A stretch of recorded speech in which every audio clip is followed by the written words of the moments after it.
మీకోసం మంచి మాటలు మిత్రమా. జీవితంలో ముఖ్యమైన 3 మాటలు. ఈ ప్రపంచంలోనే ఈ 3 విషయాలు ఎవ్వరి కోసమో ఆగవు. సమయం, విధి, మరణం. జీవితంలో ఈ ముగ్గురిని ఎంత గొప్పవాడైనా సరే, ఎంత పేదవాడైనా సరే, మంచితనం, మానవత్వం ఉన్న ప్రతి మనిషి పూజించి తీరవలసిందే. ఒకరు తల్లి, రెండవ వారు తండ్రి, మూడవ వారు గురువు. ఈ 3 విషయాలను చాలా గుట్టుగా ఉంచాలి. ధనము, స్త్రీ, ఇంకా భోజనము. ఈ 3టిని రక్షించుకొనుటకు ప్రయత్నించాలి. చెడు స్నేహాలు, స్వార్థము, విమర్శ. ఈ 3టిని ఎవ్వరూ దొంగిలించలేరు. తెలివితేటలు, నైపుణ్యం, చరిత్ర. ఈ 3టి పట్ల ఎప్పుడూ జాగ్రత్తగా ఉండాలి. కామము, క్రోధము, మదం. ఈ 3 విషయాలను ఎప్పటికీ మరువకూడదు. రుణము, బాధ్యత, వ్యాధి.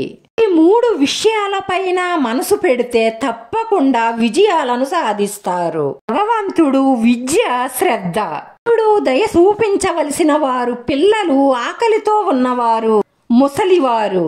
గుర్తుంచుకోండి, పేరు అసలు పేరంటే ఏమిటి? దానికి చెప్పాలంటే చాలా కష్టమే. ఈ సృష్టిలో ప్రతి ఒక్కదానికి, అంటే వ్యక్తికి, ఊరికి, వస్తువుకి, స్థానానికి, సాంప్రదాయానికి, కులగోత్రాలకు ప్రతి ఒక్కదానికి పేరుంటుంది. కానీ ఆ పేరు మాత్రమే వాటికి సరిపోతుందా? అసలు కాదు. కొన్ని పేర్లు జన్మతహా వస్తాయి. కృష్ణుడు పేరు ఉంది, కృష్ణ అని పెట్టారు. యశోదమ్మ ఎంతో ప్రేమతో కన్నయ్య అని పిలిచేది. కృష్ణుడు గోవర్ధనగిరి ఎత్తినప్పుడు అందరూ గోవింద గోవింద అని పిలిచారు. అలాగే కృష్ణుడు కంసుణ్ణి సంహరించినప్పుడు అప్పుడు అందరూ కృష్ణుణ్ణి కంసారి అని పిలిచారు. అలాగే కృష్ణుడు గీత బోధన చేసినప్పుడు అందరూ కృష్ణుణ్ణి యోగీశ్వర అని పిలిచారు. ఇలా కొన్ని పేర్లు జన్మతహా వస్తాయి. ఇక కొన్ని పేర్లైతే వాళ్ళు చేసిన కర్మ వల్ల వస్తాయి. జన్మతహా వచ్చిన పేర్లు మృత్యువుతో పాటే వెళ్లిపోతాయి. కానీ కర్మ వల్ల వచ్చిన పేర్లు మరణం తరువాత కూడా ఉండిపోతాయి. కాబట్టి ఎవ్వరూ కూడా పేరు మాయలో పడిపోకండి. మీ కర్మలను చేస్తూ ఉండండి. మీ మనసు ఆనందంగా ఉంటుంది. ఎవరికి ఎన్ని ఆస్తులు ఉన్నా మనం పోయాక మిగిలేది మనం తెచ్చుకున్న మంచి పేరు, ప్రతిష్టలు మాత్రమే. మనకున్నంతలో మనకున్న ఈ చిన్న జీవితాన్ని చాలా సంతోషంగా, ఆనందంగా బ్రతకొచ్చు.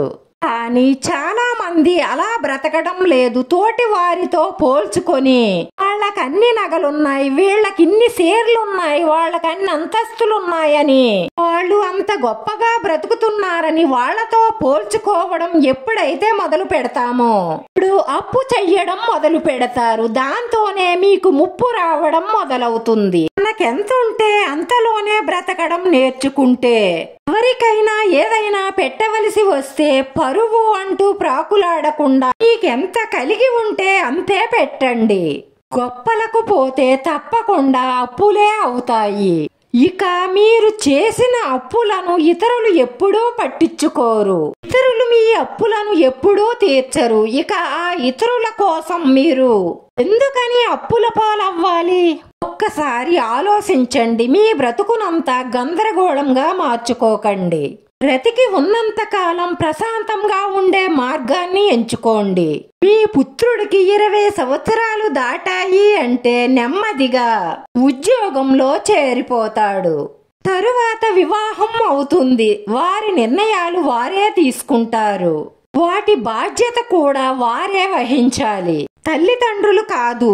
ఇక భార్యాభర్తల మధ్య ఏ సమస్యలున్నా సరే పుత్రుడు తల్లిదండ్రులకు చెప్పకూడదు. వారిని ఎప్పుడూ మధ్యలోకి తీసుకురాకూడదు. అలాగే భార్య కూడా. ఎన్ని సమస్యలున్నా వారిద్దరే చూసుకునేలా ఉండాలి, పరిష్కరించుకోగలగాలి. అంతేకాని ప్రతి చిన్న మాటని వారి తల్లిదండ్రులకు చేరవేయకూడదు. 30 సంవత్సరాలు వచ్చాక కూడా నా పుత్రుడు నాకు చెప్పకుండా ఏమీ చెయ్యడు అంటే అతను ఒక వివేకం లేని పుత్రుడు అని అర్థం. ఎందుకంటే కొన్ని విషయాలను, కొన్ని పనులను భార్యకు మాత్రమే చెప్పి చెయ్యవలసి ఉంటుంది. కొందరు అత్తగారులు ఇలా అంటూ ఉంటారు, ఇప్పుడు ఏ విషయం నా కొడుకు నాకు చెప్పట్లేదు, పెళ్లి కాకముందు బాగానే ఉన్నాడు, వివాహం అయిన తరువాతే మొత్తంగా ఇలా మారిపోయాడు, దీనంతటికీ కారణం నా కోడలే అని అంటూ ఉంటారు.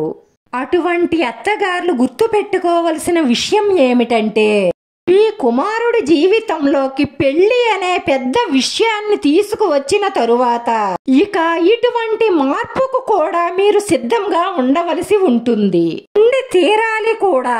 పుత్రుడు మారతాడు, ఎందుకంటే పెళ్లికి ముందు ఉన్నట్లే తరువాత కూడా ఉండాలి అంటే ఇక అది ఎవరికీ సాధ్యం కాదు. వివాహం తరువాత వారికి చాలా బాధ్యతలుంటాయి, అలాగే చాలా సమస్యలుంటాయి. ఇక వాటిని కేవలం భార్యతోనే చర్చించాలి, వారిద్దరే ఆలోచించుకొని పరిష్కరించుకోవాలి. అలా కాదని ప్రతి దానిలోనూ తల్లిదండ్రులు కలగజేసుకుంటే వారి బంధం కూడా రాను రాను బీటలు బారి తెగిపోయే అవకాశాలుంటాయి. ఈ పుత్రుడికి తన జీవితాన్ని నెట్టుకు రావడానికి, తన కష్ట సుఖాల్లో తోడుగా ఉండడానికి, తన నష్టంలో ధైర్యాన్ని ఇవ్వడానికి మీరు ఒక తోడుని ఏర్పరిచారు. ఇక మీరు ప్రశాంతంగా ఉండండి. ఇంతవరకు వారి గురించి మీరు చాలా కష్టపడ్డారు, అలాగే వారి గురించి చాలా బాధ్యత వహించారు. తీసుకున్న నిర్ణయాలు, పడ్డ కష్టాలు ఎన్నెన్నో. ఇకనైనా వారి నిర్ణయాలు వారికి వదిలేసి మీ జీవితాన్ని తేలిక చేసుకోండి. ఏమైనా వారి వల్ల కాని సమస్యలు ఉంటే వాళ్లే మీ దగ్గరకు వస్తారు. అప్పటి వరకు మీరు ప్రశాంతంగా జీవించండి. మీ జీవితంలో కేవలం కాస్త సమయం మాత్రమే మీకోసం మిగిలింది, కనీసం దాన్నైనా మీరు హాయిగా గడపండి. ఇన్ని మంచి మాటల్లో మీకు ఏ మంచి మాట నచ్చిందో కామెంట్ చెయ్యండి. వీడియో నచ్చితే లైక్ చేయండి, షేర్ చేయండి, సబ్స్క్రైబ్ చేసుకుని పక్కనే ఉన్న బెల్ ఐకాన్ క్లిక్ చేస్తే నేను పెట్టి ప్రతి వీడియో కూడా మీకు వెంటనే నోటిఫికేషన్ వస్తుంది. ధన్యవాదాలు మిత్రమా.